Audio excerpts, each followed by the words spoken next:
કેશોદ તાલુકામાં આવેલ ગૌશાળાના સંચાલકો દ્વારા એક બેઠક યોજવામાં આવી હતી।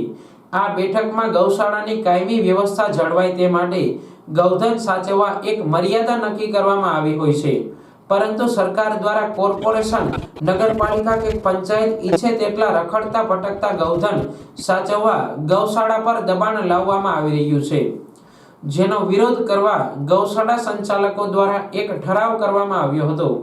આ ઠરાવને ગૌશાળા સંચાલકો ડેપ્યુટી કલેક્ટરને આવેદન રૂપમાં આપ્યું હતું, જેમાં જુદા જુદા 5 મુદ્દાને સાંકળી લેવામાં આવ્યા હતા, જેનું તાત્કાલિક ધોરણે નિરાકરણ લાવવામાં માંગ રાખવામાં આવી હતી।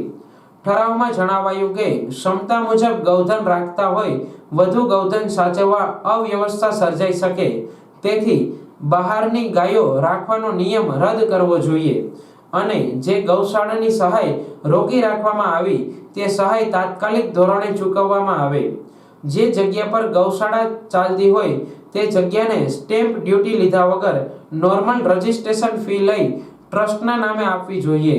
મુખ્યમંત્રી ગૌમાતા યોજનાની સહાય મેળવવા જિલ્લા કક્ષાએ ધક્કા ખાવા પડતા હોય આ ફોર્મ તાલુકા કક્ષાએ ભરી શકાય, ત્રિમાસિકની જગ્યાએ વાર્ષિક ફોર્મ ભરવા જોગવાઈ કરવી।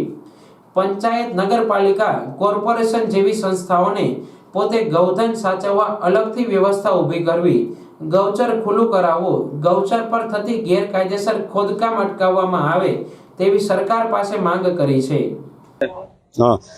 હું કેશોદ તાલુકાના પીપળી શ્રી ગૌ સેવા સમાજ અને ચેરિટેબલ ટ્રસ્ટના પ્રમુખ અને આજે કેશોદ તાલુકા ગ્રામ્ય અને સિટી વિસ્તારના ગૌશાળા જે પુરુષોત્તમ લાલજીની પ્રેરણાથી ઘણી ગૌશાળાઓ થયેલ છે, લૂલી લંગડી બીમાર ગાયોની સારવાર કરતી સંસ્થાઓ છે।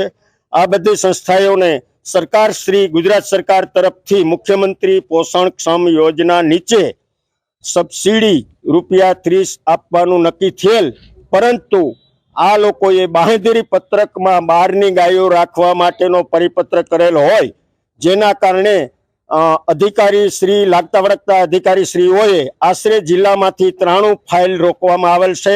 એ પૈકીની કેશોદ તાલુકાની 29 ફાઇલોને સબસિડી મળેલ નથી અને બહારની ગાયો રાખવા માટે દબાણ કરવામાં આવે છે અને બહારની ગાયો દરેક ગામમાં આજે 30-30, 40-40 બિનવારસી પશુ છે।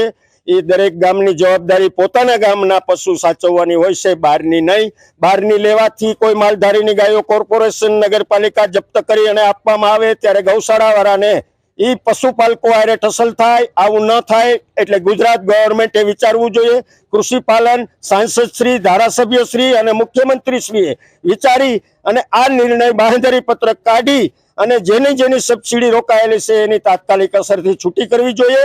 બીજા નંબરમાં કે આ નિયમ કાઢ્યા પછી દરેક ગામમાં જે ગૌશાળાની જે કમ્પાઉન્ડ હોલ છે, કાચા વાડા છે, એ જગ્યાએ સ્ટેમ્પ ડ્યુટી સિવાય નોર્મલ રજીસ્ટ્રેશન ફી લઈ અને નિયમ કરી આપવી જોઈએ।